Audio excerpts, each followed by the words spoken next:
cerca de 2000 anos, um enigma matemático confundia a cabeça das mentes mais fantásticas do mundo. Era um tipo de problema que necessitava de matemáticos corajosos o suficiente para enfrentá-lo. Alguns entraram em desespero, outros ficaram muito bravos e alguns tentaram até o suicídio, sendo ainda esse o mistério que fez parte da vitória britânica sobre o nazismo alemão, que foi fundamental para a invenção do computador e que lançou luz sobre o comportamento dos átomos. A construção de blocos a partir dessa matéria.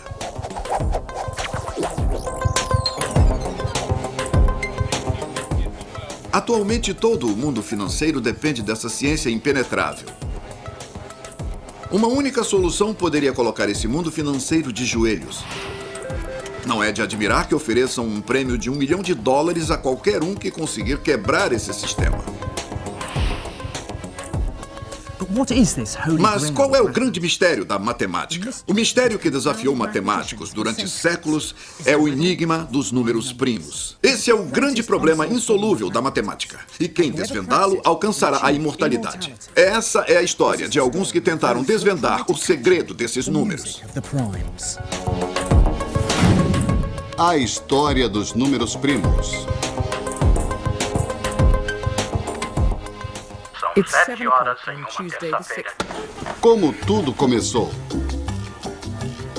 Distribuição sinapse.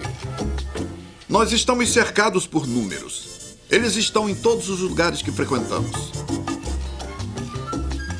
Não nos damos conta, mas os números são parte da nossa vida.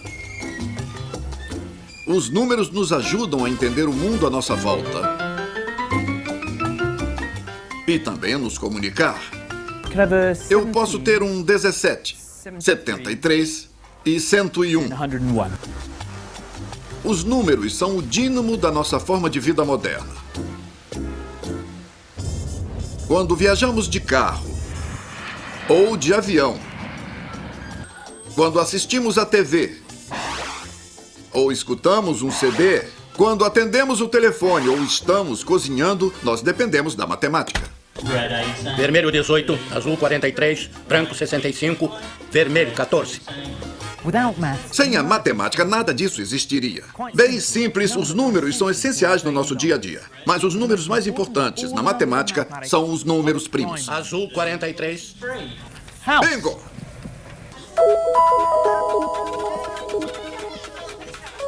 Mas o que são números primos?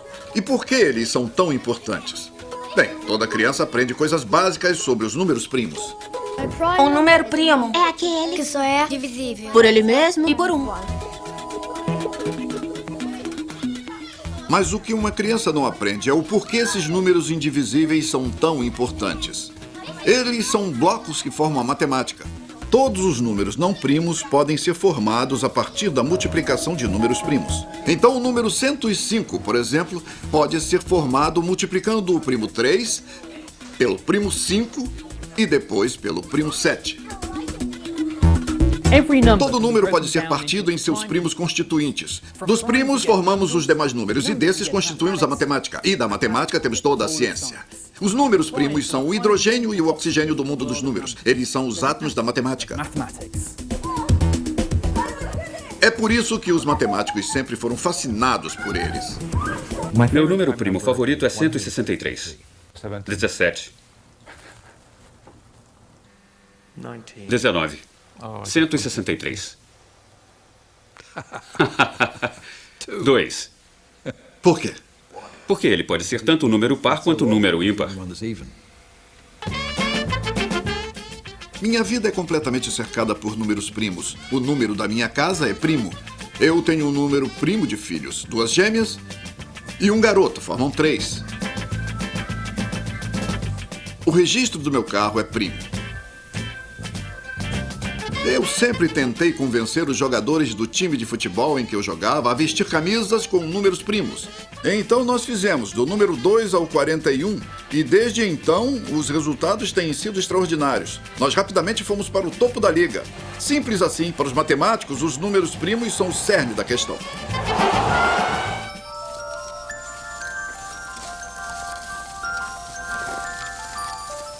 Os números primos são tão fundamentais que a natureza tomou consciência deles antes de o fazermos.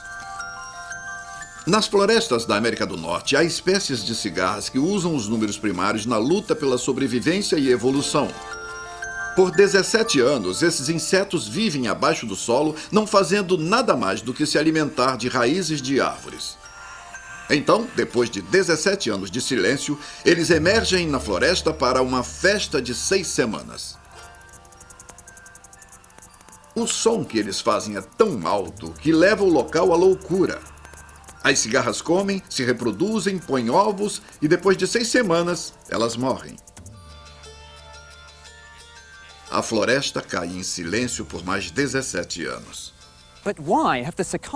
Mas por que as cigarras decidem ficar 17 anos abaixo do solo? Parece que elas costumavam contar com a presença de um predador que gostava de acabar com a festa. Agora, o predador também resolveu aparecer na floresta periodicamente. Elas descobriram que se escolhessem um número primo para reger seu ciclo de vida, elas poderiam desviar-se do ciclo daquele predador por um período de tempo maior. Os números primos são a chave da sobrevivência daquela espécie. Depois, o homem também adquiriu habilidade para aumentar suas chances de sobrevivência. Tendo em face um grande período de escassez, a decisão de lutar ou partir depende de uma rápida avaliação de números. Isso era vital para a preparação de um tipo de trabalho e avaliação do quantitativo de trabalhadores.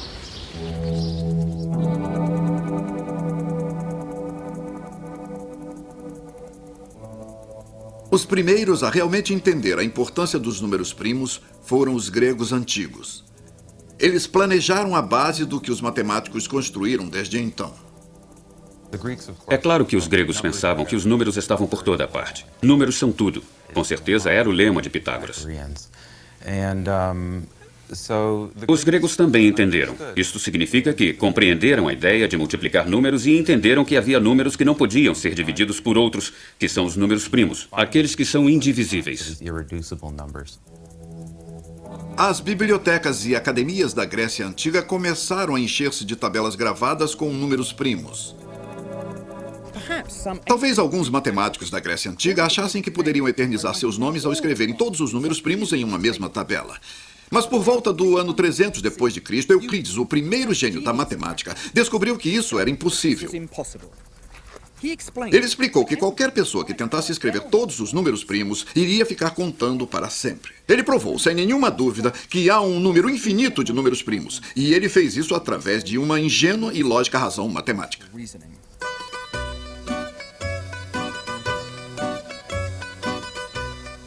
Euclides perguntou se era possível existir um número finito de números primários que poderiam ser multiplicados para se obter outro número. Então, ele pegou a lista dos números primos 2, 3 e 5. Todos os números não poderiam ser obtidos através da multiplicação de diferentes combinações de 2, 3 e 5. Euclides inventou uma maneira de obter um número que nunca seria capturado por esses 3 números primos. Ele começou multiplicando sua lista de números, que tinha como resultado.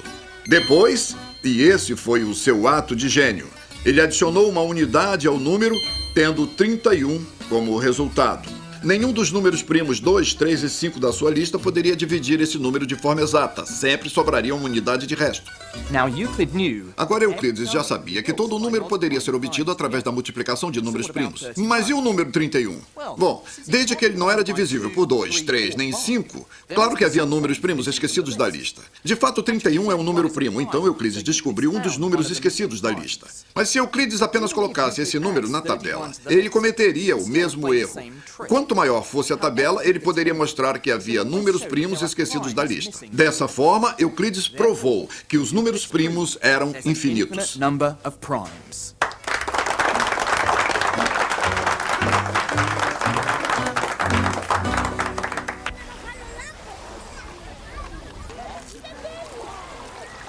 A prova dada por Euclides é uma peça maravilhosa de argumentação matemática, mas havia uma coisa que ele não conseguiu se dar conta. Euclides não encontrou nenhuma forma de prever quais números eram primos. Ele não construiu nenhuma fórmula que o ajudasse a prever quais eram os números primos.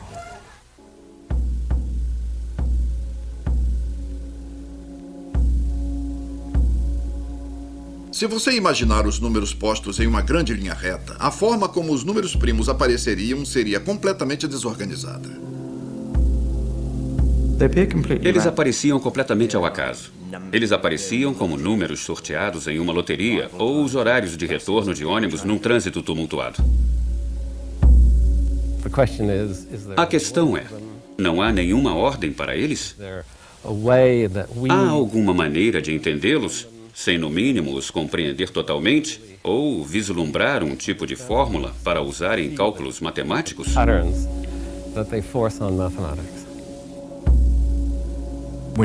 Quando você tenta fazer previsões sobre quando um número primo vai se formar ou se deter em fórmulas simples, como a maioria das pessoas faz, você sempre vai estar errado. Assim como a infinidade de estrelas no céu, os números primos aparecem ao acaso pelo universo de números. Alguns aparecem agrupados, outros são arranjados distantes dos outros. Aparentemente, eles não possuem nenhuma fórmula e parecem não ter sentido. E se há alguma coisa pela qual o matemático anseia, são fórmulas e sentido. Todo mundo acha que a matemática se resume a fazer longas divisões por várias partes decimais e adicionar coisas a isso. Mas assim acabam por esquecer a essência do que é ser matemático. Para mim, acima de tudo, um matemático é um grande descobridor. Matemática também pode ser a tentativa de descobrir fórmulas em um caos de números, tentando encontrar a melodia capaz de unir esses números. E de todos os números da matemática, são os primos que oferecem a chance de descobrir fórmulas matemáticas.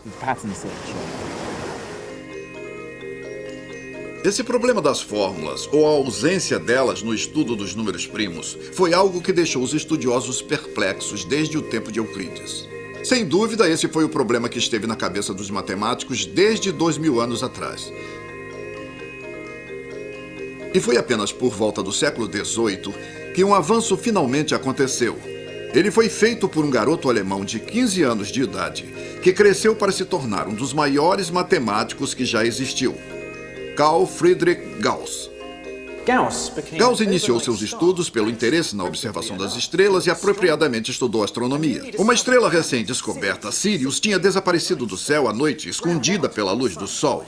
Os astrônomos se desesperaram, mas Gauss estudou para descobrir uma fórmula matemática para medir o raio de fuga de Sirius e apontou para os astrônomos onde eles encontrariam a estrela perdida.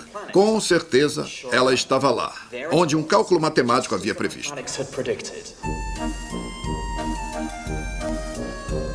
Mas Gauss não era apenas fascinado por estrelas. Os números eram a sua verdadeira paixão. Gauss era muito mais do que um garoto prodígio. Ele calculava, calculava e calculava. Ele dizia que podia calcular algo antes de ler o que era, já que vivia de números, e foi com isso que passou os dias de sua vida. Com 3 anos de idade, Gauss estava corrigindo os cálculos de seu pai.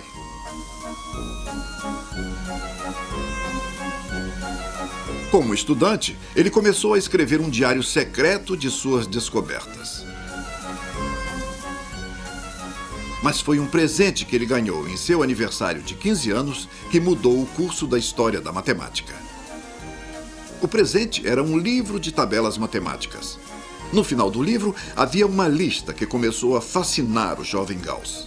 Uma tabela de números primos. Ele passou horas e horas trabalhando sobre essas tabelas, tentando forçá-las a revelar seus segredos. Eventualmente, seus esforços levaram a uma maravilhosa descoberta.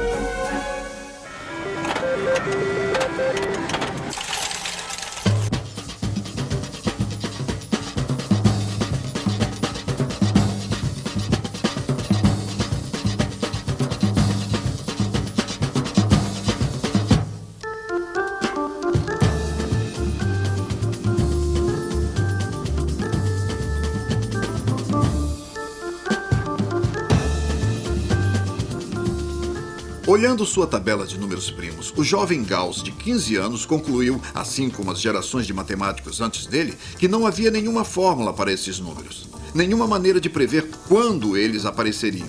Os números primos pareciam surgir ao acaso, assim como os números vencedores em um jogo de roleta.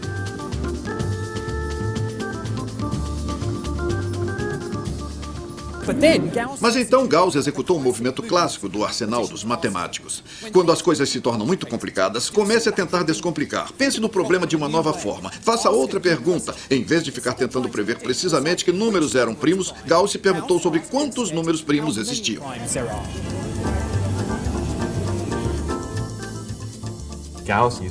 Gauss costumava contar quantos números primos existiam em um bloco de 1000 e fazia isso com facilidade.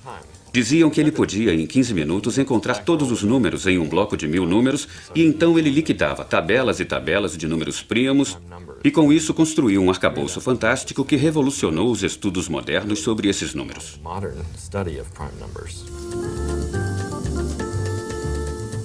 Euclides já tinha estabelecido que existia uma infinidade de números primos. E Gauss começou a contar quantos números primos havia até 10, até 100, até 1000 e assim por diante. Assim que ele contava mais e mais, os números primos iam se tornando cada vez mais raros. Mas havia alguma forma de prever como eles iriam acabar? Para Gauss, a forma como os números surgiam ao acaso parecia um lançamento de dados. Mas assim que Gauss contava os números primos, ele se deu conta de que podia calcular a probabilidade de encontrar um número primo. Então, por exemplo, se havia 25 números primos de 1 até 100, isso significa que havia uma chance em 4 de encontrar um número primo. Mas nos números de 1 a 1000, havia apenas uma chance em 6 de encontrar um número primo.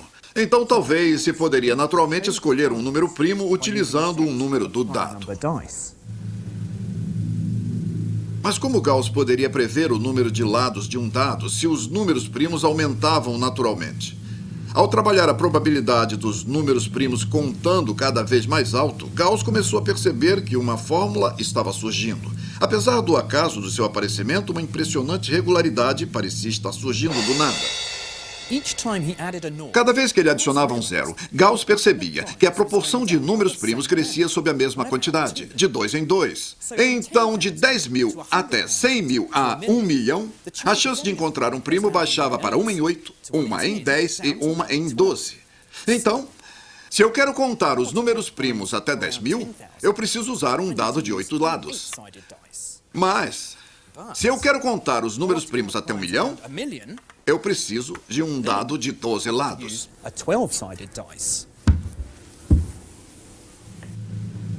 É como se os números primos fossem escolhidos naturalmente com um dado que tem o número de lados aumentado de um jeito uniforme para encontrar os números primos maiores. Ele descobriu uma ótima regularidade. Assim que os números vão aumentando, os números primos tendem a diminuir. E ele descobriu qual a proporção em que eles diminuem. Quando Gauss colocou o número de primos em um gráfico, eles pareciam estar em uma progressão crescente, algo parecido com uma escada, dando um salto sempre que um novo número era encontrado. Mas ele poderia chegar ainda mais alto. Usando o seu dado de números primos, Gauss podia produzir um segundo gráfico que estimava a queda de números primos até o gráfico encontrar o infinito. Mas em vez de se concentrar nos detalhes de cada salto e queda, o gráfico de Gauss tentava prever a total tendência do gráfico. E Gauss acreditava que o total de números primos também decrescia em uma dada regularidade. Aqui estava a primeira evidência de alguma fórmula para os números primos. As gerações anteriores tinham estudado os números primos um por um, nota por nota, incapazes de compreender a composição deles. Mas olhando a grande figura, Gauss podia capturar o tema dominante da história dos números primários. Gauss sabia que sua questão partia de um cálculo estimativo sobre a quantidade de números primos, mas ele acreditava que esse mistério nunca estaria tão próximo de terminar. No entanto, Gauss não tinha como provar isso. E provas, para um matemático, é tudo. A matemática não se alimenta de questões, se alimenta de demonstrações. As provas são tudo. É o único lugar do mundo onde podemos ter certeza sobre algo em que podemos realmente acreditar. A beleza da matemática é que, se determina que algo é verdadeiro, é para sempre. E se não é, não há nenhuma significância em termos de ser verdadeiro. Isso não é verdadeiro só porque temos um modelo de mundo que possui verdades eternas. E essa é a atração de muitos pela matemática. Gauss manteve sua descoberta em segredo até um período bem tardio de sua vida. Ele sempre hesitou em publicar suas ideias. E, em vez disso, Gauss as guardava em seu diário secreto. Havia duas razões pelas quais Gauss não publicou seu material. Em primeiro lugar, ele trabalhava como astrônomo, e então o trabalho como matemático era tido como um trabalho secundário. A astronomia era o seu trabalho diário, se é que um astrônomo consegue trabalhar todos os dias. A segunda coisa era que Gauss nunca publicava nada antes de ter a certeza absoluta que aquilo estava perfeito. Nos tempos modernos, com o avanço da maioria dos processos no mundo, as pessoas publicam tudo o que pensam sem se preocupar se aquilo não faz sentido ou se é magnífico. Mas Gauss era extremamente preciso. Um exemplo que posso dar sobre a sua precisão é algo como... Você sabe, ele não poderia apresentar a catedral com os andaimes ainda ao seu redor. E, para ele, suas descobertas ainda não passavam de um andaime. Os resultados que Gauss publicou o colocaram como um dos gigantes da matemática. Os matemáticos são excelentes como heróis e pessoas a serem admiradas. As pessoas costumam dizer que existem estudiosos brilhantes, mas ele está num patamar acima deles. Ele é chamado de príncipe da matemática, e isso, em parte, é por causa da qualidade de suas contribuições e parte por causa da amplitude que sua descoberta alcançou. Ele também era físico, se interessava por eletromagnetismo e sobre a forma como o planeta era plano ou curvo, coisas como a sua teoria matemática abstrata. Mas ao envelhecer, Gauss se tornou mais fechado e recluso. Ele se enclausurou no observatório da pequena universidade da cidade de Göttingen. Apesar de adicionar números primos às tabelas desde que tinha 15 anos de idade, agora esses números se recusavam a revelar seus segredos. A presença de Gauss em Göttingen transformou a pequena universidade na meca da matemática da Europa. E um dos seus discípulos era um jovem matemático que faria a próxima grande descoberta nos números primários, Bernhard Riemann.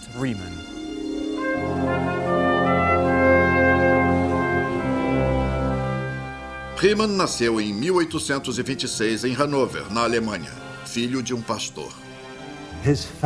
Sua família era pobre e ele era uma criança bem tímida. Ele não gostava de muito contato com outras pessoas, era bastante fechado. Então ele não tinha como se satisfazer com brincadeiras infantis ou coisas do tipo.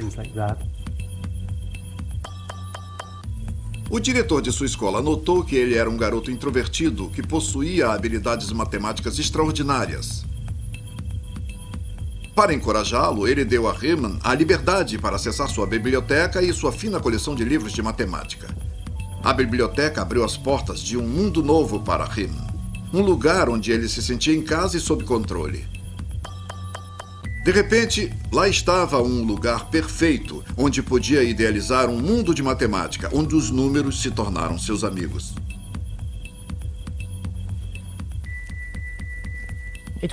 Foi num dos livros dessa biblioteca que Riemann leu pela primeira vez sobre o enigma dos números primos. Dizem que ele leu as 859 páginas do livro em apenas 6 dias, devolvendo o livro ao seu professor com as palavras: "Esse livro é maravilhoso, eu já o conheço de cor."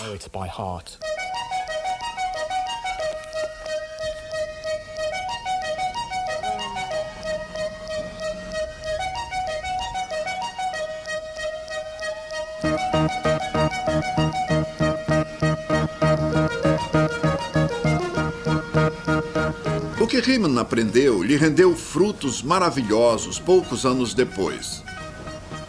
Inspirado pela presença de Gauss, Riemann veio em 1846 para a Universidade de Göttingen. Essa pequena cidade medieval, onde os irmãos Grimm escreveram a maioria de seus contos, não mudou muito desde os tempos de Riemann. Mas Göttingen estava na ponta de uma grande revolução matemática. A matemática era tradicionalmente vista como uma ferramenta para cálculos, uma servente para as outras ciências. Em Paris, a matemática construiu navios e canhões, mas na Alemanha ela estava se transformando em reconhecimento. Todos os matemáticos eram muito mais abstratos e imaginativos por viverem em um mundo repleto de números e possibilidades. Riemann mergulhou na revolução matemática de Göttingen. Seu doutorado introduziu uma nova teoria de geometria abstrata, que até hoje é descrita como uma das contribuições mais significativas da matemática. Ainda, apesar de seu sucesso acadêmico, Riemann continuava um homem recluso. Ele era hipocondríaco, bastante suscetível à depressão, e buscava refúgio em seu trabalho e atrás de uma enorme barba preta. Foi essa estranha e introvertida personalidade que tomou o bastão de Gauss e fez a descoberta que poderia transformar a história dos números primos. Riemann, de repente, fez uma descoberta maravilhosa. O ano era 1859, que se tornou um ano único para o mundo da matemática. As hipóteses continuam. Riemann estava trabalhando em uma fórmula matemática conhecida como função zeta. A função era parecida com uma calculadora. Você colocava os números e um resultado aparecia no final. Riemann percebeu que poderia usar a função zeta para construir uma paisagem matemática tridimensional. Como uma lente mágica, a função colocou-o frente a um velho universo de números, contra o estranho e novo mundo da geometria. Riemann olhou no fundo dessa lente mágica e tomou fôlego para continuar essa jornada.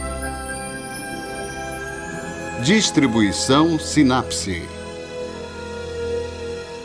A princípio, Riemann não fazia ideia de que a função zeta estava conectada aos números primos.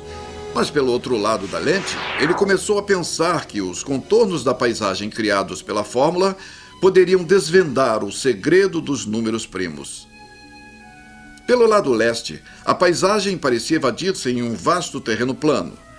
Mas se Riemann olhasse para a direção do oeste, uma cadeia de montanhas ficava à sua vista. Uma montanha tinha seu pico para além do infinito.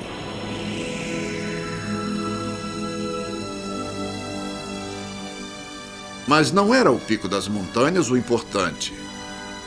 Em vez disso, foi num profundo vale entre as montanhas que Riemann encontrou o tesouro que estava procurando. Como peças-chave, a superfície desse gráfico tridimensional caía até o nível do número zero, assim como os pontos ao nível do mar em uma paisagem real. Os matemáticos chamam esses pontos de zeros. Riemann se deu conta de que esses zeros eram muito importantes porque eles tinham uma conexão completamente inesperada com a maneira como os números primos são distribuídos. Uma conexão que todos os estudiosos que seguiam Riemann acharam totalmente fantástica. Ele precisou dar um enorme salto em sua imaginação para pensar em algo como um prédio entre o universo dos números e o mundo da geometria. Mas a descoberta de Riemann levou-o a aumentar drasticamente a afinidade que Gauss já tinha com os números primos.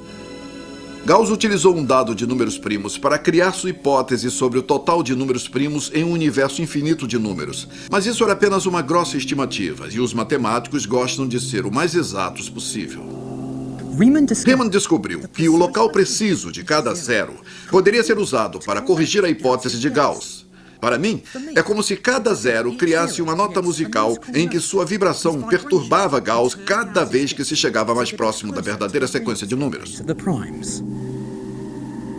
É como se a combinação de todas essas notas criasse uma melodia que corrigia completamente a hipótese de Gauss, revelando a exata quantidade de números primos em vez de ficar contando cada vez mais números. Extraordinariamente, Riemann descobriu que os zeros, que à primeira vista nada tinham a ver com os números primos, podiam realmente ser utilizados para entendermos como os números primos são distribuídos. A descoberta de Riemann foi tão revolucionária quanto a primeira fórmula de Einstein. Em vez de matéria transformando-se em energia, os números primos se transformaram em música. Riemann descobriu o mapa do tesouro que revelava o segredo dos números primos. Era nesses pontos, ao nível do mar, os zeros, onde teria realmente que navegar.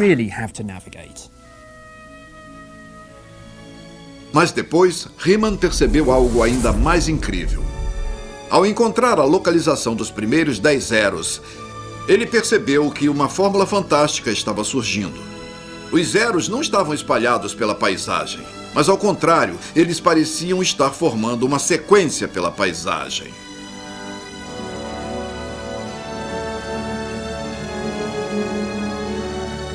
Riemann não podia acreditar que era coincidência que os primeiros 10 zeros estavam nessa linha. Ele propunha que todos os zeros, infinitamente, poderiam estar postos na mesma linha. Essa tal que eu estou falando. Essa conclusão ficou conhecida como a hipótese de Riemann. Mas o que essa fórmula significava para os números primos? Bem, se Riemann estivesse certo sobre os zeros estarem todos na mesma linha, isso significava que a hipótese de Gauss era mais precisa do que ele poderia ter imaginado. Isso implicava pensar que o dado de números primos estava distribuindo os primos precisamente pelo universo infinito de números. Isso prova que existe uma certa regularidade quando se observam os números primos, assim como previa a hipótese de Gauss e ainda encontrava os números primos em uma configuração ótica. Isso mostra que eles estão balanceados de uma forma muito correta, a melhor forma possível. Para mim, a descoberta de Riemann é o passo mais importante na história dos números primos.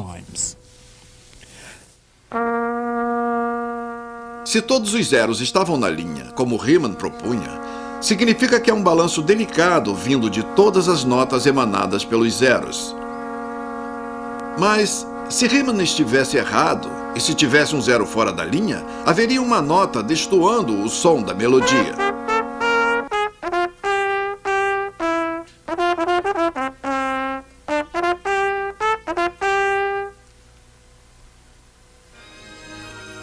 Mas Riemann não acreditava que havia um zero fora da linha. Ele estava convencido que quanto mais longe ele viajasse pela paisagem, todos os zeros estariam na linha, dando a entender que a hipótese de Gauss estava muito perto da verdade sobre esses números. O olhar de Riemann transformou completamente nossa perspectiva sobre os números primos. Ele conectava duas partes diferentes da matemática: os zeros da paisagem e os números primos. Encontrar uma conexão inesperada como essas é a maior satisfação que um matemático poderia ter. Isso é o máximo. É fantástico. Eu acho que deve ser a melhor satisfação do mundo fazer uma descoberta como a de Riemann, envolvendo os zeros e os números primos. Conseguir juntar duas partes aparentemente distintas da matemática e concluir que elas significam a mesma coisa. Deve ser a melhor satisfação de trabalho intelectual que alguém poderia esperar. É um momento muito bonito por ser uma surpresa. É um momento excitante porque às vezes você se sente, ahá, e de repente se dá conta que duas coisas diferentes estão relacionadas e lhe dão a solução para um problema que diversos estudiosos da área não conseguiam solucionar. Certamente é uma grande emoção quando você consegue fazer uma conexão desse tipo. Para a maioria dos matemáticos, isso só acontece uma ou duas vezes na vida. Isto é, se for uma pessoa de sorte, tenho que dizer. Mas é um momento maravilhoso, o mais fantástico de todos. Riemann publicou sua descoberta em um escrito de 9 páginas no ano de 1859. Apesar da natureza revolucionária do que ele estava propondo, Riemann era muito experimental, dizendo apenas que todos os zeros estavam em uma mesma linha. O problema crucial era que ele não tinha como provar isso. Mas ainda, apesar dessa falta de provas, a descoberta de Riemann tornou-o famoso e aclamado por todos. Ele foi promovido à cadeira de matemática de Göttingen, a mesma posição que Gauss também havia ocupado. Ele floresceu depois de seu tempo. No início ele era bem calmo, mas depois teve uma vida social bem ativa e parecia gostar disso. Muitos matemáticos são quietos no início de suas vidas e só se abrem ao mundo anos depois. E esse também foi o caso de Riemann. Todo assunto em que ele tocava, ele realmente modificava. Ele era um gênio maravilhoso, diferente de Gauss. De alguma forma, um tipo de mágico. Gauss era como uma influência para a grande maioria dos matemáticos, mas Riemann era, como eu disse, um tipo de mágico. Riemann definitivamente é visto como um dos matemáticos mais importantes. Ele fez descobertas tremendas sobre os números primos, em grande parte porque ele inventou um equipamento matemático que o ajudava a fazer suas descobertas. Ele também fez grandes descobertas na geometria. A teoria geral da relatividade de Einstein é baseada nas descobertas que Riemann havia feito 50 anos atrás, e as suas contribuições são muito importantes até hoje. Mas Riemann não viveu para desfrutar o sucesso de sua nova descoberta. A guerra entre a Prússia e Hanover tomou as ruas de Göttingen. Riemann entrou em pânico e viajou para a Itália, convencido de que seria atingido por tiros. Mas isso o chocou muito. Ele morreu de tuberculose na Itália 3 anos depois. Ele tinha apenas 39 anos. Riemann foi rapidamente reconhecido como um dos grandes matemáticos de todos os tempos. Mas a sua reputação nunca foi tão boa para a governanta que cuidava da sua casa. Ao encontrar os escritos de Riemann espalhados por seu quarto, ela jogava vários de seus escritos ainda não publicados no lixo. Nunca saberemos exatamente o quão perto ele estava de provar sua hipótese. Em vez disso, suas ideias desafiam as futuras gerações de matemáticos. Agora, o sonho de todo matemático é provar que Riemann estava certo sobre a localização dos zeros. A hipótese de Riemann é realmente uma questão fundamental, mais do que uma teoria numérica, talvez para toda a matemática. Por que um problema deveria ser importante? Bom, em parte por tentar resolver um problema que busca solução há muito tempo, parte porque é um argumento muito claro e bem explicado, e também porque se relaciona com uma fundamental quantidade de números primos. Isso é incrivelmente importante porque se tornou o ícone de um problema. É como colocar um homem em Marte ou algo do tipo. É um problema que todos querem solucionar. No início do século XX, a hipótese de Riemann se tornou um dos maiores mistérios matemáticos insolúveis do mundo. A busca por provas ainda era algo que frustrava a todos. Mas logo após a Primeira Guerra Mundial, houve uma descoberta dramática. Ela não aconteceu em Göttingen, mas do outro lado da Europa.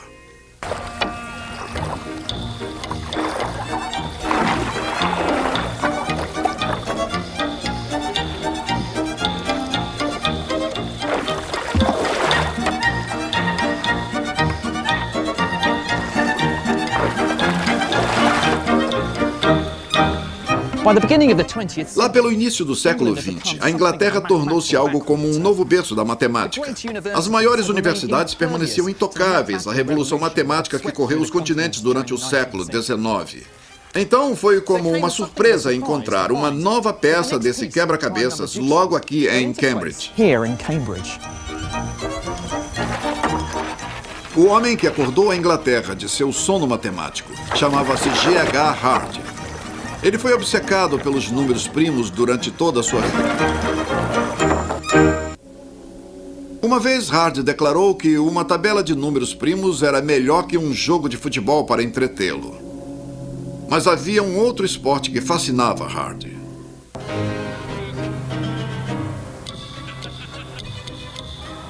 A paixão de Hardy pelos números primos só podia competir com a sua paixão pelo cricket e pela sua batalha contra Deus. Ele queria desesperadamente refutar a existência de Deus, mas ao fazer isso, Deus se tornou o maior jogador em sua vida. Em suas viagens para assistir a jogos de cricket, Hardy levava sempre uma bateria anti-crença para afastar qualquer possibilidade de chuva. Mesmo no dia ensolarado, ele carregava sempre um casaco, um guarda-chuva e uma bolsa embaixo do braço. Isso era para enganar Deus, para que ele pensasse que fosse chover, e então ele poderia ter algum trabalho. Ele acreditava que Deus, seu maior inimigo, asseguraria que seu dia de sol não iria sair dos seus planos. Uma vez Hardy enviou uma carta a um amigo afirmando que tinha conseguido provar a hipótese de Riemann, mas a sua excitação durou pouco. Isso foi um outro jogo de Hardy com Deus. Ele enviou a carta logo após um período de agitação intensa dos mares, na certeza de que seu amigo não receberia. Ele acreditava que Deus nunca o deixaria levar ao mundo suas impressões sobre o problema que tentava resolver. A maior contribuição de Hardy sobre os números primos deu-se logo no início de sua carreira. Riemann disse que havia tantos zeros na linha que era bem possível de todos estarem lá. Hardy mostrou que havia, no mínimo, uma infinidade de zeros nessa linha, o que era, de certa forma, uma justificativa para o que Riemann disse. Apesar do avanço da descoberta de Hardy, que finalmente provou a hipótese de Riemann, o infinito era ainda uma grande besteira. É possível provar que há uma infinidade de zeros na linha, com qualquer quantidade que conseguir ser checada. E mais inquietante é a infinidade de zeros que pode vir a existir fora da linha. É algo como um hotel com um número infinito de quartos. Você pode até checar todos os quartos e conferir se todos estão ocupados ou não, mas quando você achar que chegou à infinidade de quartos, sempre haverá um que você ainda não checou. No caso de Hardy, em vez de checar quartos para ver quais estavam ocupados, ele estava checando os zeros para ver quais estavam na tal linha. Infelizmente, Hardy não conseguiu provar nem que a metade dos zeros estava na mesma linha. Sua descoberta era extraordinária, mas ainda havia um longo caminho a percorrer.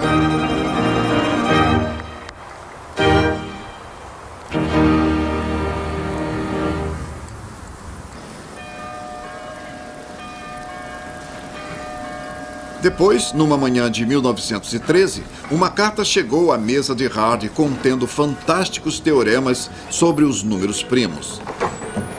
O escritor afirmava ter calculado a quantidade de números primos até chegar ao número 100 milhões com nenhuma margem de erro.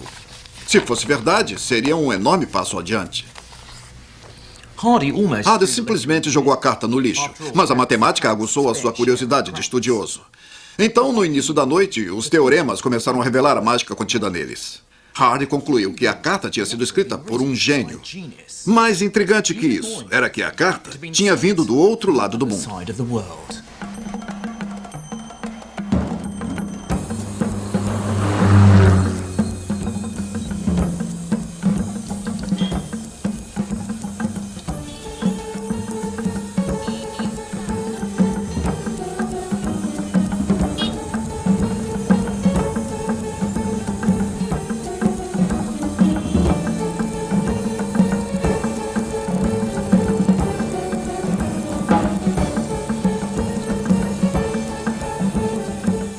O autor da carta era Srinivasa Ramanujan, um auxiliar de escritório de 23 anos que ganhava 20 rupias por mês trabalhando para a autoridade portuária em Madras.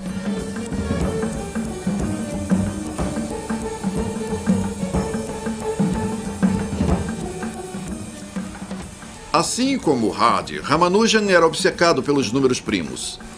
Em vez de cumprir suas tediosas tarefas de cuidar das contas dos navios, Ramanujan gastava seu tempo com cálculos sobre os números primos. Depois do trabalho, Ramanujan gostava de caminhar descalço pela praia, ainda pensando nos números primos. Ainda não havia como saber dos avanços conquistados no outro lado do mundo. E, milagrosamente, ele redescobriu, e sozinho, todos os resultados que Riemann tinha provado 15 anos antes.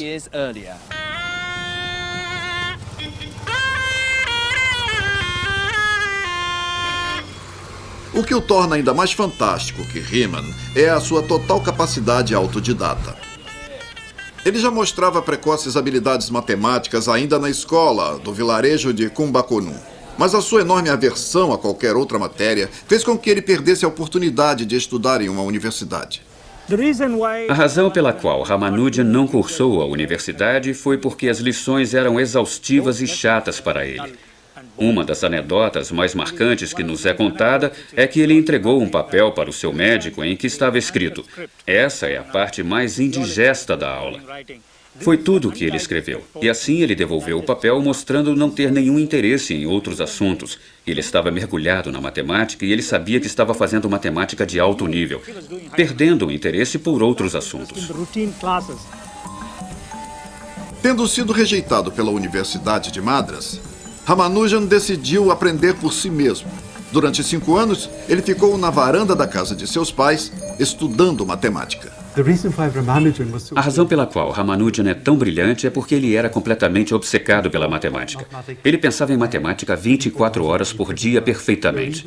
Há histórias de que sua esposa dava comida na sua boca enquanto ele estava estudando, para que ele não parasse seu trabalho. Há várias pessoas que são obcecadas por matemática, mas isso não significa que elas venham a ser geniais. No caso de Ramanujan, ele conseguiu ser.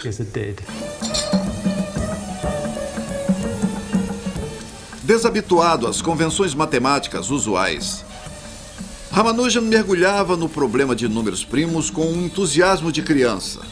Sua ingenuidade acabou se tornando a sua maior força. Ramanujan foi um gênio da maior grandeza. Disso não há dúvidas. E o fato dele ser autodidata significava que ele não era contaminado pelo pensamento corrente nem pelos preconceitos de seu tempo. Então ele se atrevia a ir bem mais longe do que as outras pessoas, sem se preocupar se estava certo ou errado. E quando as pessoas seguem suas intuições, elas estão sempre prontas para prová-las.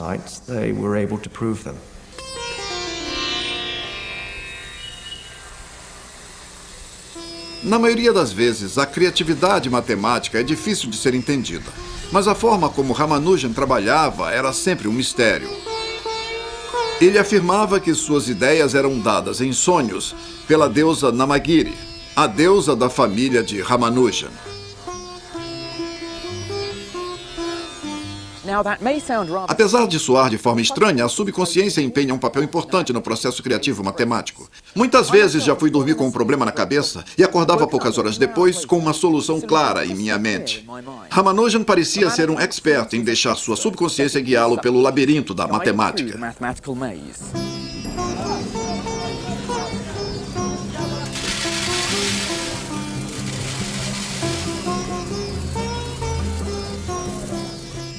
Desesperado para ter seu talento reconhecido, Ramanujan decidiu encontrar os matemáticos da Inglaterra e escreveu para Hardy. Já convencido da brilhante capacidade de Ramanujan, Hardy determinou-se a levar o precoce indiano para Cambridge. Mas Ramanujan estava relutante. Isso significava deixar sua esposa e sua família, e em todo caso, como devoto de Brahma, ele acreditava que cruzar o oceano seria um verdadeiro martírio. Mas depois, um dos amigos de Ramanujan teve uma ideia. Percebendo seu desespero em ir para Cambridge, seu amigo armou um plano bem astuto. Ele levou Ramanujan a um templo para buscar inspiração divina. Depois de 3 noites no templo, como o amigo já esperava, Namagiri apareceu em uma visão mandando que Ramanujan cruzasse o oceano. O plano havia funcionado. Ramanujan deixou Madras e chegou à Inglaterra em 1914. Logo após o início da Primeira Guerra Mundial. Ele rapidamente se familiarizou com a vista do Colégio de Trinity, onde ele aparecia no pátio de chinelos em vez dos desconfortáveis sapatos ocidentais. Ramanujan trabalhou com Hardy em vários problemas matemáticos. A dupla foi muito bem sucedida. Juntos, eles descobriram fantásticas soluções para vários problemas matemáticos, mas o enigma dos números primos ainda os desafiava. Hardy o avisou de sua traiçoeira malícia e da recusa que esses números tinham em revelar seus segredos. A genialidade de Ramanujan devia ser forte o suficiente para levá-lo logo a uma descoberta antes de cair em depressão ou ficar doente. Ramanujan tinha trocado o isolamento matemático da Índia pela solidão cultural de Cambridge. Aqueles tempos foram muito difíceis. Os 5 anos em que ele ficou lá foram os anos da guerra. Então ele não conseguia se corresponder frequentemente com sua esposa. Sem Hardy, não havia ninguém com que ele pudesse interagir todos os dias. Ele não estava comendo apropriadamente. Ele era totalmente contra qualquer coisa que fosse derivada de carne, porque era radicalmente vegetariano. We are the Ovaltinis, little girls and boys. Make your request, we'll not refuse you. We are here just to amuse you. Uma vez Ramanujan tentou tomar achocolatado pensando que era oriundo de vegetais. Mas quando ele leu a composição, ficou arrasado por saber que aquilo continha gordura animal. Ao ficar doente, poucos dias depois, ele estava convencido de que Namagiri o estava punindo por ter comido carne. Our children could be seen because we all drink Ovaltine. We're happy girls and boys. Ramanujan ficou tão depressivo que tentou se suicidar atirando-se nos trilhos do metrô. O maquinista parou a tempo, mas Ramanujan foi obrigado a se internar em um sanatório onde ficou confinado por 12 meses. Quando Hardy visitou Ramanujan no sanatório, na sua forma mais britânica, a única coisa que eles tinham para conversar era sobre o número do táxi que ele tinha pegado. 1729. Um número bem monótono, dizia Hardy. Não mesmo, respondeu o paciente. Esse é o menor número que pode resultar da soma de 2 cubos de 2 formas diferentes. Ramanujan nunca parava de pensar em números.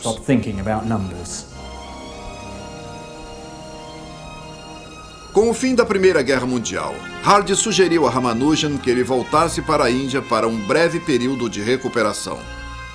Poucos meses depois, ele ficou chocado ao escutar que o brilhante prodígio morreu tragicamente com apenas 33 anos. Assim como Hardy, ele odiava a ideia de estar envelhecendo e virava todos os espelhos próximos a ele para que não visse seu rosto envelhecido. Hardy era um caso muito infeliz a esse respeito. Ele aparentava, à primeira vista, ser um homem bastante jovem, até mais ou menos uns 60 anos. E quando seu coração começou a ficar frágil, ele tornou-se muito depressivo. O problema da hipótese de Riemann continuou a obcecar Hardy, mas ele estava cada vez mais desiludido com a sua capacidade de resolvê-lo. Assim como Ramanujan fez antes, Hardy também tentou suicídio que acabou sem sucesso. No caso de Hardy, foi por uma overdose. A hipótese de Riemann havia provado ser um terrível adversário. O advento da computação. Em 8 de junho de 1954, um dos matemáticos mais importantes do mundo tomou sua própria vida. Ele envenenou-se com cianeto.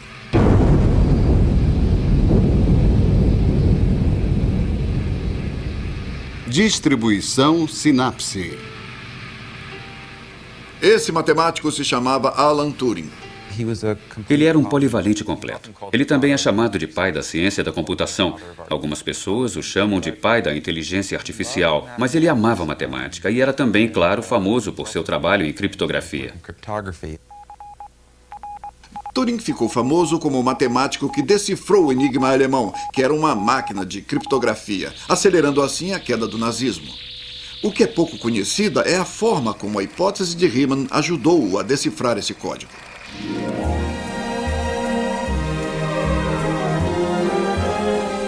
Durante a Segunda Guerra Mundial, um grupo de matemáticos foi mandado para o campo de Bletchley para decodificar as mensagens alemãs que eram interceptadas.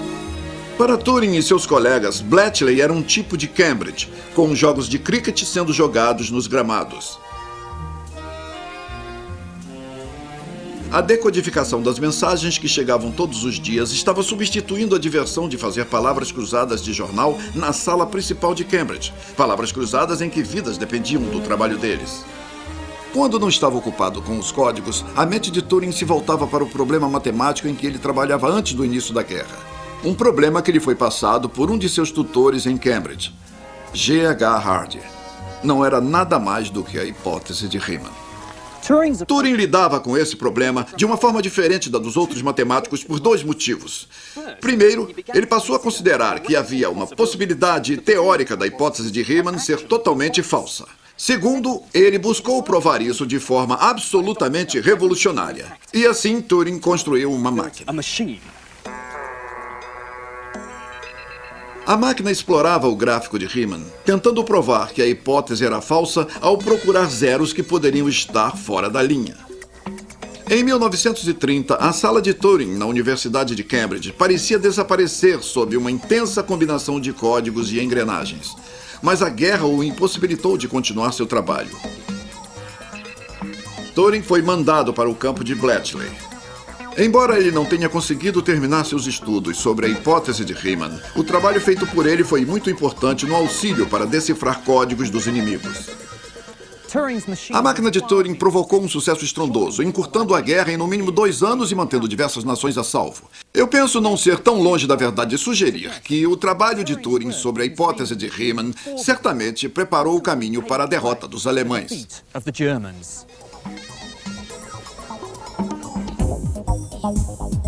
Após a guerra, Turing continuou utilizando máquinas para solucionar problemas. Mas sua experiência em Bletchley acabou ensinando que é melhor construir uma máquina que possa ser programada para realizar diversas habilidades em uma só. Construída com tubos de catódios e bateria magnética, Turing criou assim o protótipo do computador moderno. Uma das primeiras tarefas que Turing praticou foi computar todos os zeros da hipótese de Riemann. E é claro que ele descobriu que todos estavam na mesma linha. Ele tinha uma forma muito habilidosa para computar esses zeros, uma forma muito esperta de provar que todos estavam na mesma linha. A nova máquina de Turing conseguiu encontrar a localização dos primeiros 1104 zeros, e todos estavam na mesma linha. Mas depois, a máquina de Turing quebrou. Mas isso não aconteceu apenas com a sua máquina. A sua vida também começou a declinar. Uma das curiosidades sobre Turing é que ele era homossexual. Isso provocava uma enorme sombra em sua vida. Ele nem era tão idoso quando morreu, mas em seus últimos anos de vida, ele se envolveu em um tumultuoso escândalo relacionado à sua homossexualidade. Essa é a possível causa que o levou ao suicídio. O corpo de Turing foi encontrado na cama. A autópsia mostrou altos níveis de cianeto em seu sangue. O que ainda é um mistério é a forma como Turing tentou se matar. Na cabeceira da cama havia metade de uma maçã comida. Será que ele a ingeriu com cianeto? Talvez a vida esteja imitando a arte. A cena favorita do filme favorito de Turing era o momento de Branca de Neve e os Sete Anões, em que ela pegava a maçã, mordia e... Uma das maiores tragédias do século XX foi ele ter se suicidado por ser perseguido por sua orientação sexual. E assim o mundo perdeu um de seus maiores pensadores de todos os tempos.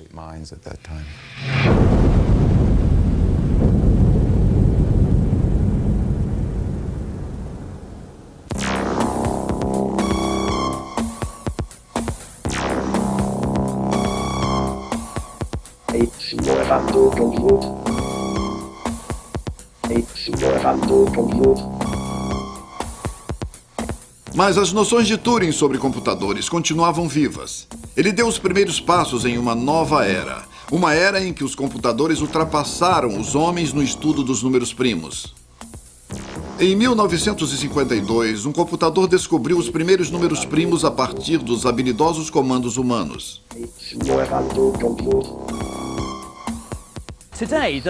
Atualmente, o maior número primo encontrado tem mais de 7.800.000 dígitos. E aqui está ele. Se fôssemos deixar esse número correr, levaríamos 1 semana e meia para vê-lo por completo. Mas fiquem calmos, porque não vou fazer isso. 7.800.000 é pesado. Usamos apenas 100 dígitos para expressar o número de átomos do universo. Isso mostra o quão ridiculamente grande esse número é. Mas é claro, Euclides provou durante todos esses anos que nós sempre teremos um número primo maior do que qualquer computador possa descobrir.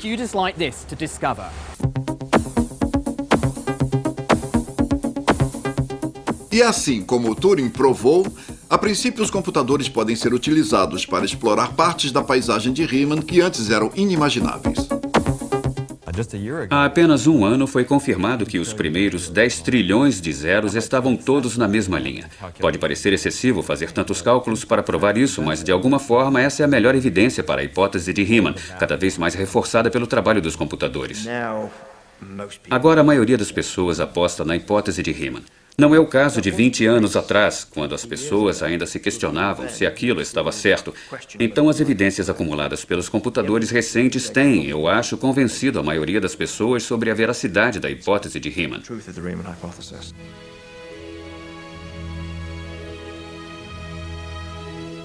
Se pensarmos que a linha de zeros imaginada por Riemann começa em Göttingen, Riemann nos levaria abaixo da Terra. Já Turing nos levaria mais longe que a Lua. Mas só um computador nos levaria a 100 anos-luz distante de Göttingen.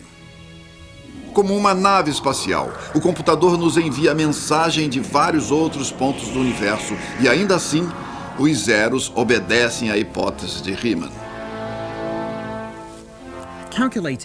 Calcular que cada vez mais zeros também estão na linha é ótimo, mas isso nunca irá provar a hipótese de Riemann.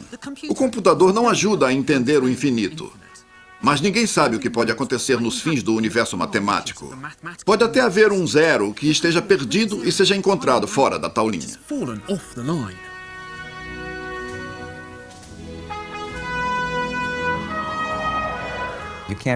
Você não pode calcular o número infinito de nada. Essa é a questão. Então, em última instância, qualquer confirmação a que um computador pode chegar sobre a hipótese de Riemann vai parar nesse ponto, que sim, estão todos na mesma linha. Até esse ponto, estão todos na mesma linha. Mas desde um número infinito, desde que haja realmente um número infinito, eu acho que devemos parar onde paramos. Ainda assim, não teremos computado uma infinidade de soluções.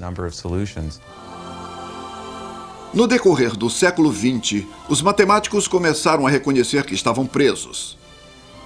Mas então, nos anos 70, houve a maior descoberta no enigma dos números primos. E ela veio na hora menos esperada.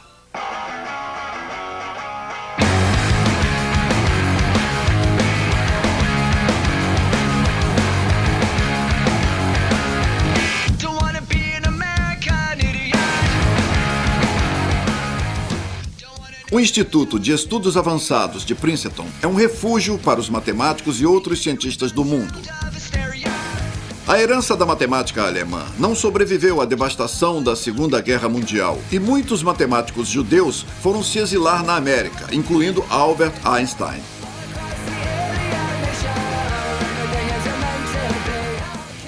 Desde a Segunda Guerra Mundial, Princeton se tornou o grande polo matemático do mundo.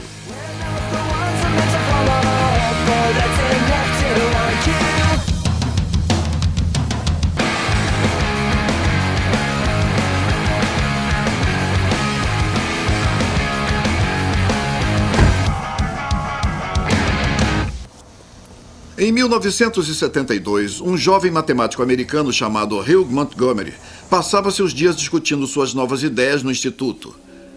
Mas, ao contrário de seus precedentes, Montgomery não decidiu investigar quantos, mas sim como os zeros estavam dispostos sobre a linha de Riemann, e assim fez uma descoberta contundente.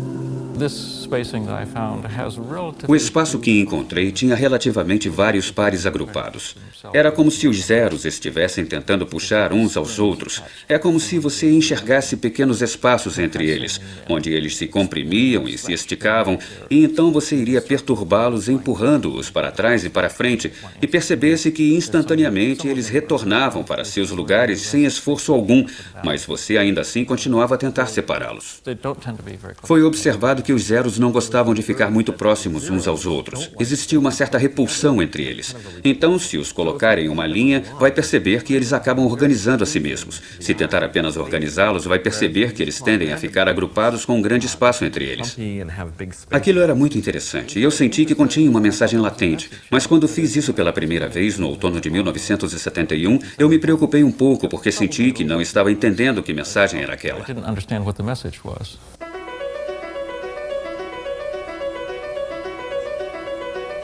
Todos os dias, às 3 horas, os acadêmicos se reuniam no salão principal para um dos rituais mais importantes do departamento de matemática, o chá da tarde.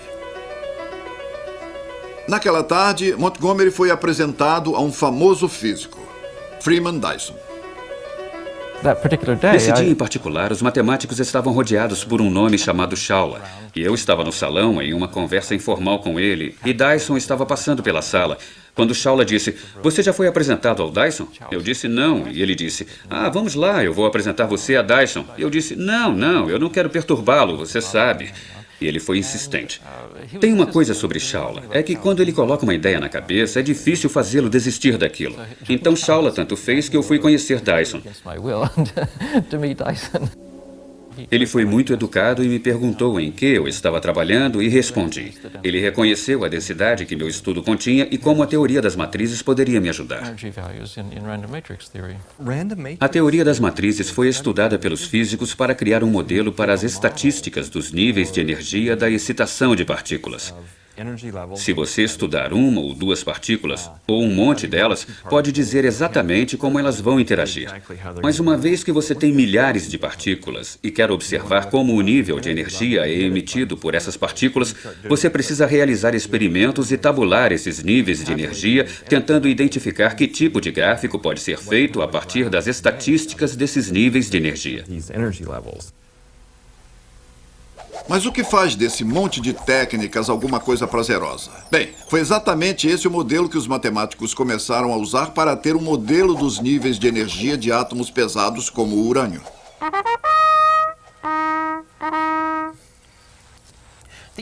Os níveis de energia no núcleo de um átomo são parecidos com as notas tocadas por um instrumento musical. Como se eu tocasse meu trompete e soprasse com mais força. Então as notas iriam sair mais altas. Por exemplo...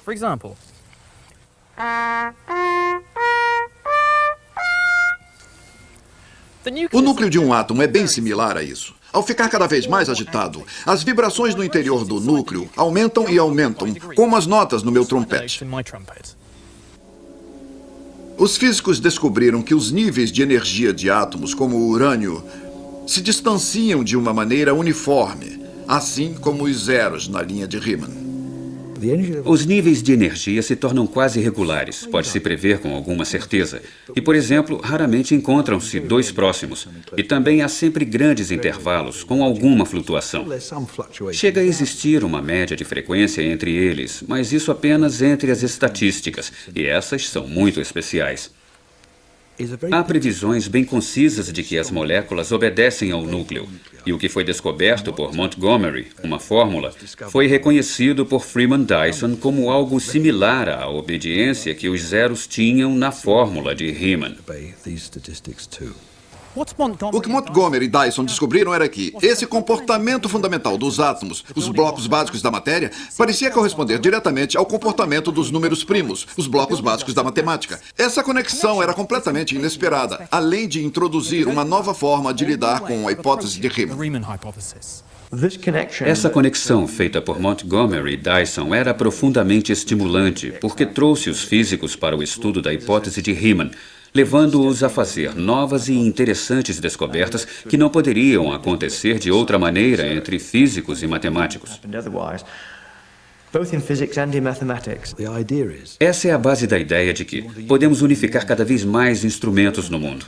E da maneira como aconteceu, de uma forma em que pessoas que não são cientistas não conseguem perceber. Uma conexão feita pelas diferentes áreas. E no estudo da física, é um momento mágico quando se percebe que dois objetos diferentes estão conectados de forma surpreendente. Eu acho, por vários motivos, que é ainda mais intrigante que a hipótese de Riemann, essa é uma questão que vale $1 milhão. Como pode o comportamento dos átomos da matemática ter alguma coisa a ver com os átomos da física? Esse é um mistério profundo. Eu acho que, quando se entende isso, pode-se provar a hipótese de Riemann. Talvez a física nuclear possa lançar luz sobre o enigma dos números primos. Assim mesmo, um zero fora da linha seria como ter um nível de energia fictício, algo que não é permitido pelas leis da física nuclear. Aqui então está a maior chance ainda existente de conseguir alguma explicação para a hipótese de Riemann, mas isso ainda está distante de ser provado. Isso abriria uma possibilidade real para provar a hipótese de Riemann? Nós não sabemos. Porque não se sabe o que está envolvido ao tentar provar tal hipótese. Pode ser que amanhã alguém jogue isso tudo fora e resolva o problema de outra forma, ou então que caia num abismo ainda mais profundo. Isso pode ser apenas uma coincidência que pode nem ser usada produtivamente. Apesar das magníficas descobertas, uma prova da hipótese de Riemann ainda se esquiva dos matemáticos. Os primos continuam guardando seus mistérios. Até algum tempo atrás, os matemáticos provavelmente eram os únicos que se preocupavam com esses números enigmáticos. Mas uma série de eventos levou os primos para um lugar central no mundo intrigante da comunicação eletrônica.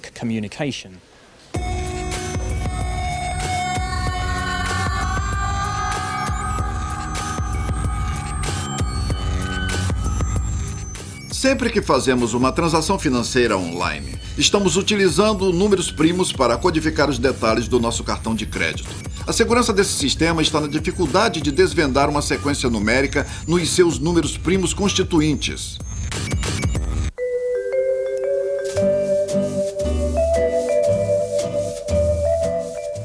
Eu posso mostrar como isso funciona com a ajuda de duas cores de tinta. Imagine que cada uma dessas tintas é um número primo. Se eu juntar um pouco de cada cor, assim como se eu multiplicar dois números primos, eu vou ter uma cor inteiramente diferente ou um outro número. Agora, esse número é utilizado para codificar um número de cartão de crédito. Mas o único jeito de decodificar isso seria sabendo que números deram origem a esse outro número. Assim como é difícil separar duas cores uma vez misturadas, é extremamente difícil calcular que números primos criaram um terceiro número. Mas sem saber os dois números originais, é praticamente impossível decodificar o número do cartão de crédito. Esse sistema só é seguro porque ainda não conhecemos esses números o bastante. Uma prova da hipótese de Riemann poderia nos dizer várias coisas novas sobre o comportamento dos números primos. Talvez sejam até suficientes para nos auxiliar na busca dos primos constitutivos de um grande número. Uma descoberta desse tipo poderia causar o colapso do sistema financeiro. Há uma enormidade de trabalhos desenvolvidos por pessoas que trabalham com sistemas de segurança, tentando desenvolver formas de tornar esses sistemas cada vez mais seguros. E, por outro lado, decifrar falhas nos códigos descobertos por outros. Há uma história sobre um matemático inglês que vivia nos Estados Unidos, chamado Oliver Atkin, que colocou seu dinheiro dentro da Marinha e da Aeronáutica norte-americanas para descobrir o que cada uma delas estava fazendo.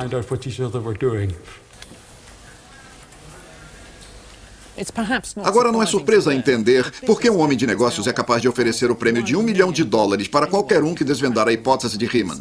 Mas os matemáticos não estão interessados no dinheiro. Uma solução para isso teria consequências profundas sobre o rumo de toda a matemática. E é por isso que os matemáticos são capazes de tudo por uma prova. A hipótese de Riemann é uma daquelas que, se for desvendada, pode se espalhar por toda a matemática. Existem atualmente áreas de estudos da matemática que dependem dessa hipótese. Os matemáticos assumiram um grande consenso de que a hipótese de Riemann é verdadeira. E se ela se tornar falsa, talvez tenham que achar uma outra forma de entrar em consenso, ou então tudo deixaria de estar correto. Não temos ideia de como seria uma prova para isso, que segredos ela traria. E acho que devemos ter muita esperança que será algo que possa revolucionar a forma como lidamos com a matemática.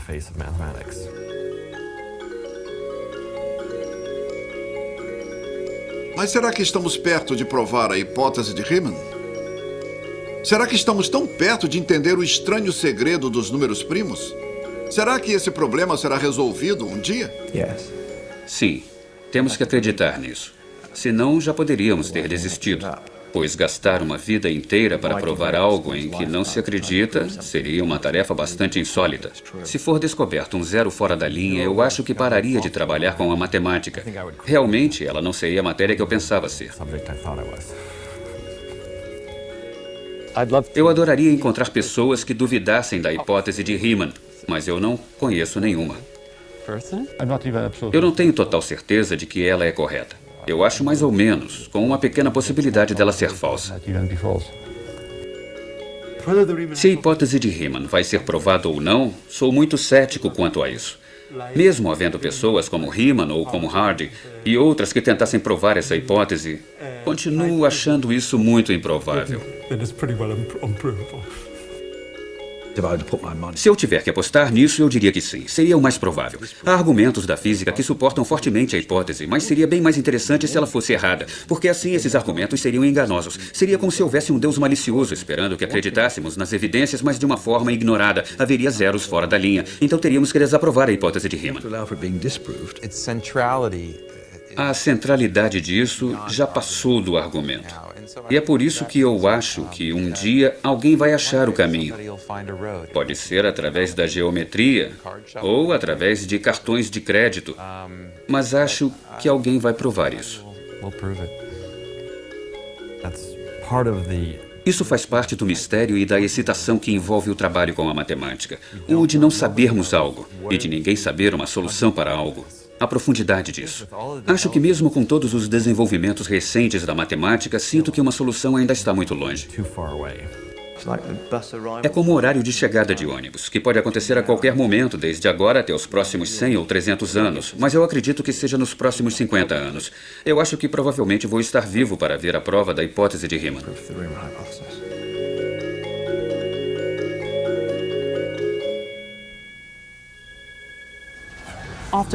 Depois de 3.000 anos, a hipótese de Riemann ainda desafia gerações de matemáticos. Pessoalmente, acredito que mesmo com essas intrigantes conexões entre a física, a criptografia e a computação, os matemáticos ainda são os únicos próximos a uma solução. Essa ideia pode surgir de qualquer lugar a qualquer momento. Mas uma coisa é certa. Qualquer matemático que decifrar a hipótese de Riemann será lembrado eternamente como aquele que desvendou o mistério dos números primos.